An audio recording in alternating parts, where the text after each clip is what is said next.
বন্ধুরা, আজকের এই ভিডিওতে আমি এমন কিছু তথ্য দিয়েছি যেটা জানলে আপনারা অবাক হয়ে যাবেন। এই তথ্যটি হলো আমাদের ঘুম সংক্রান্ত। বন্ধুরা, শাস্ত্রে বলা হয়েছে যে যদি কোনো ব্যক্তির ঘুম ভোর ৩টে থেকে ৫টের মধ্যে ভাঙে তাহলে এটি কোনো না কোনো দিব্য সংকেত দেয় আমাদের, এবং এই সময় কী করা উচিত এটাও বলা হয়েছে শাস্ত্রে। কিন্তু এই কথাটার মধ্যে কতটা সত্যতা আছে তা বিস্তারিত জানব আমরা আজকের এই ভিডিওটির মাধ্যমে, এবং জানব ভোর ৩টে থেকে ৫টের মধ্যে ঘুম ভাঙলে ঈশ্বর আমাদের কী সংকেত দেয়। তার আগে আপনারা যারা আমাদের এই চ্যানেলে নতুন তারা অবশ্যই আমাদের চ্যানেলটিকে সাবস্ক্রাইব করুন, এবং ভিডিওটি দেখে যদি ভালো লাগে তাহলে অবশ্যই একটি লাইক করুন, এবং কমেন্টে জয় শ্রীকৃষ্ণ লিখতে ভুলবেন না, এবং সবাইকে শেয়ার করুন যাতে তারাও ভিডিওটি দেখে উপকৃত হয়। এবার চলুন শুরু করা যাক। বন্ধুরা, অনেক সময় এরকম হয় যে রাতের বেলায় গভীর নিদ্রায় থাকা সত্ত্বেও আমাদের হঠাৎ করে ঘুম ভেঙে যায়। অনেকেই এরকম হওয়াকে খুবই স্বাভাবিক মনে করে এবং আবার ঘুমিয়ে পড়ে, কিন্তু বাস্তবে আপনার ঘুম যদি হঠাৎ করে ভেঙে যায় তাহলে এটা একদমই স্বাভাবিক নয়, কারণ এরকম হওয়াটা আমাদের অনেক কিছু সংকেত দেয়। আর আমরা এটা তো জানি যে আমাদের জীবনে কোনো কিছুই বিনা কারণে হয় না। প্রত্যেকটা জিনিসের পেছনেই কোনো না কোনো কারণ থাকে। এমনকি কোনো ব্যক্তি যখন রাতে ঘুমের মধ্যে কোনো স্বপ্ন দেখে সেটারও কোনো না কোনো কারণ থাকে। তাই এই ভিডিওতে আমি আপনাদেরকে বলবো যে ভোর ৩টে থেকে ৫টের মধ্যে ঘুম ভাঙা আমাদেরকে কী সংকেত দেয়। বন্ধুরা, শাস্ত্রে বলা হয়েছে যে সূর্য ওঠার আগের ৪৫ মিনিট পর্যন্ত সময়কে ব্রহ্ম মুহূর্ত বলা হয়। অর্থাৎ এই ব্রহ্ম মুহূর্ত ৩টে থেকে ৫টের মধ্যেই একটি বিশেষ সময়।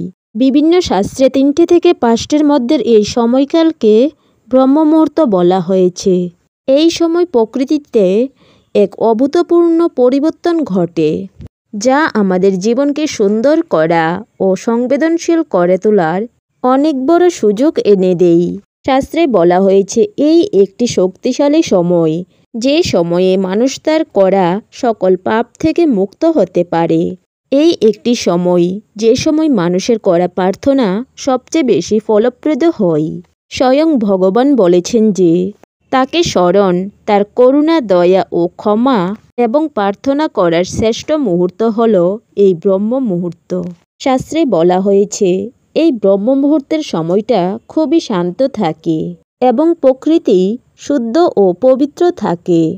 ফলে এই সময় কোনো ব্যক্তি নিয়মিত ঘুম থেকে উঠলে সে সকল মানসিক চাপ থেকে মুক্ত হয়ে যায় এবং মস্তিষ্কের ক্ষমতা বৃদ্ধি পায়। শাস্ত্রে বলা হয়েছে এই সময় মানুষ সবচেয়ে বেশি ঈশ্বরের সাথে সংযোগ স্থাপন করতে পারে। তাই এই সময় মানুষ যা মনের ইচ্ছা নিয়ে ভগবানের প্রার্থনা করে, ভগবানের কৃপায় সকল প্রার্থনা পূর্ণ হয়। এবার আমরা জানব এই সময় ঘুম ভাঙলে আমাদের কী করা উচিত। এই ব্রহ্ম মুহূর্তে ঘুম ভাঙলে আবার ঘুমিয়ে না পড়ে চোখে মুখে জল দিয়ে অন্তত কিছু সময় ওং মন্ত্র, সূর্য মন্ত্র বা গায়ত্রী মন্ত্র বা আপনার দীক্ষা মন্ত্র কিছু সময় জপধ্যান করুন।